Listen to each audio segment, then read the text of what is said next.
भगवद गीता के 18 अध्याय, प्रत्येक अध्याय महत्वपूर्ण, प्रत्येक अध्याय का प्रत्येक श्लोक महत्वपूर्ण, लेकिन सार रूप में सहज गीता तत्व क्या है समझने के लिए अष्टादश श्लोकी भगवद गीता अर्थात प्रत्येक अध्याय का सार रूप में एक श्लोक बढ़ते हैं हम 17वें अध्याय की ओर।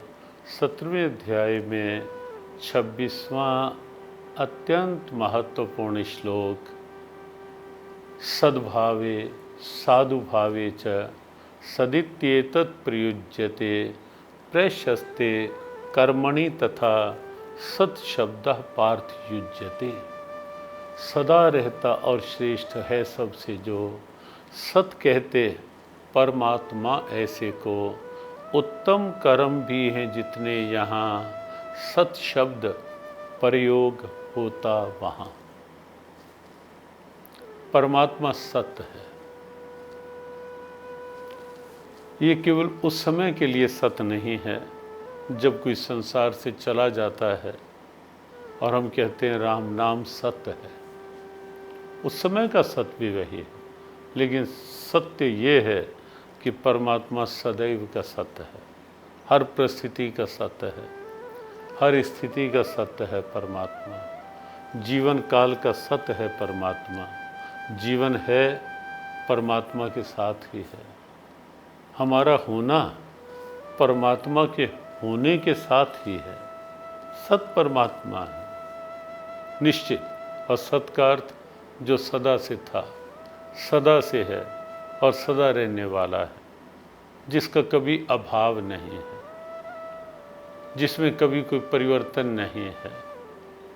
विनाश की तो बात कल्पना में भी नहीं आ सकती, अभाव ही नहीं, जिसका सदैव भाव, ना सतो विद्यते भावो न अभावो विद्यते सतः।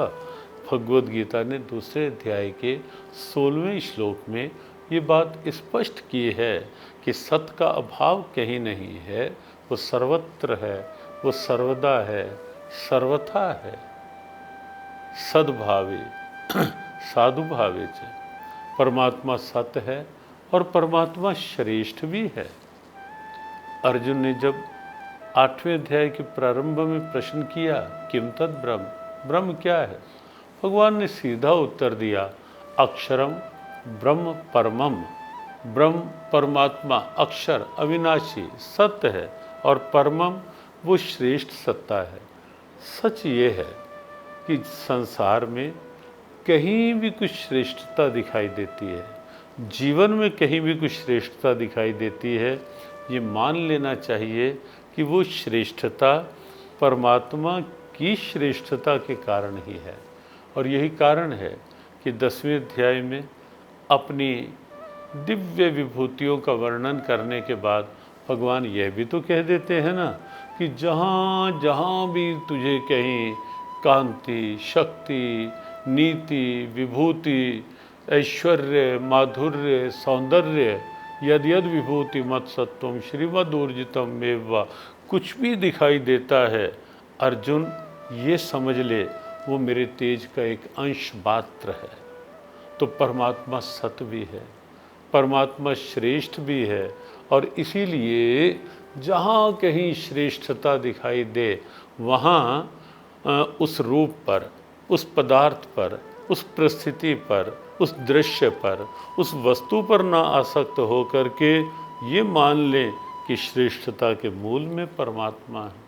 सद्भावे साधुभावे च सदित्येतत् प्रयुज्यते, सर्वत्र सत शब्द का प्रयोग। और एक बात और आप देखें, सत को आधार मान लेंगे तो सब कुछ सत की एक परंपरा प्रारंभ हो जाएगी।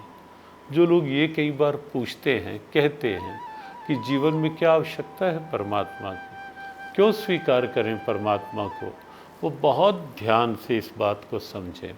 परमात्मा को आधार रूप में स्वीकार कर लेंगे, वो सत्य है, तो जीवन की दिशा जो होगी वो सत्य की ओर अग्रसर होगी, बुद्धि सद्बुद्धि बन जाएगी।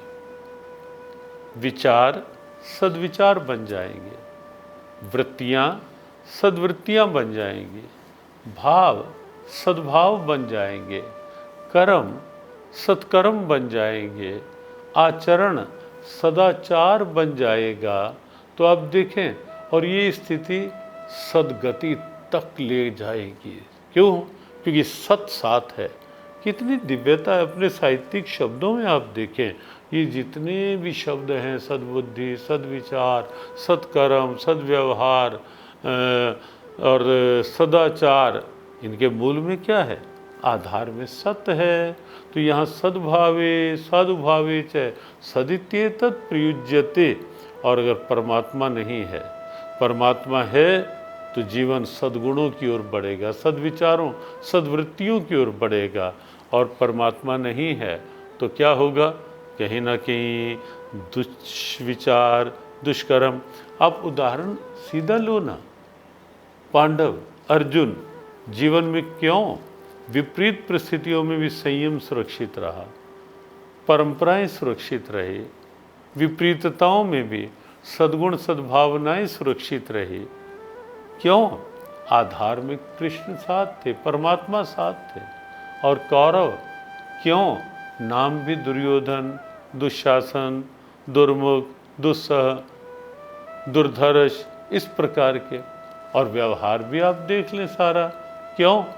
परमात्मा को नहीं स्वीकारा तो जीवन किस दिशा में चल पड़ा? बुराइयों की दिशा में चल पड़ा। विभीषण राम को स्वीकार कर लिया, विपरीत से विपरीत स्थितियां आईं, लेकिन जीवन ने ट्रैक नहीं बदला। विपरीत कर्मों के ट्रैक पर जीवन नहीं आया, दिशा वही रही। रावण राम को स्वीकार नहीं किया, सब कुछ था, लेकिन जीवन की दिशा किस ओर थी? वही दुर्गुण, दुराचार, दुष्वृत्तियां। और कोई भी ऐसा उदाहरण आप देख सकते हैं, ले सकते हैं कि जीवन में परमात्मा की आवश्यकता क्या है, क्यों है। सत को आधार बनाओगे तो जीवन सद्गुणों की ओर बढ़ता चला जाएगा। किसी भी परिस्थिति में अपना संयम, संतोष, और आप ढेरों उदाहरण देख सकते हैं। प्रहलाद को देखो, कितने कष्ट, लेकिन संयम, साधना, सद्भाव, संतोष, सहनशीलता, सदाचार, ये सब सुरक्षित रहा। जीवन में परमात्मा का आधार, सत का आधार अत्यंत आवश्यक है, नहीं तो जीवन बुराइयों का पर्याय बन जाएगा। और एक बात और, कितनी व्यापक सोच की इस श्लोक में है। सद्भावे साधुभावे च सदित्येतत् प्रयुज्यते प्रशस्ते कर्मणि तथा सत्शब्दा पार्थ युज्यते। जो भी परमात्मा के नाम पर कोई कर्म होगा, परमात्मा के अर्पण कोई कर्म होगा, वो हर कर्म सत संज्ञा पा जाएगा, सत्कर्म की श्रेणी में आ जाएगा। और आप कितने उदाहरण देख सकते हैं।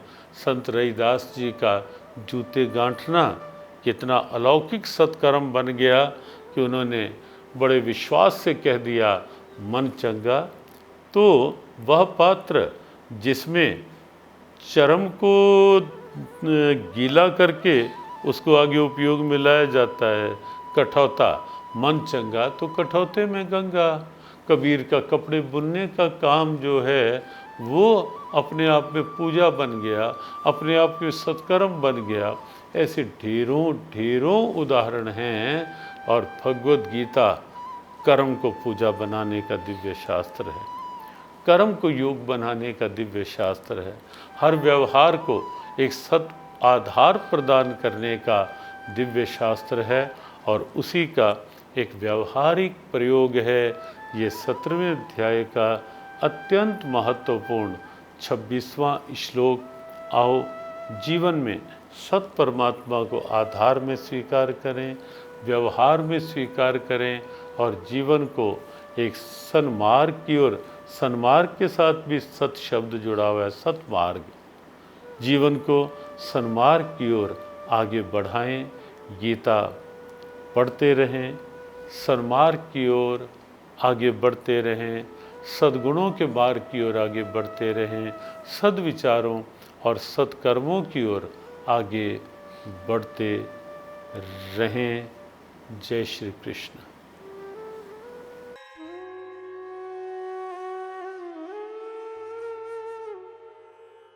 जियो गीता के संग, सीखो जीने का ढंग।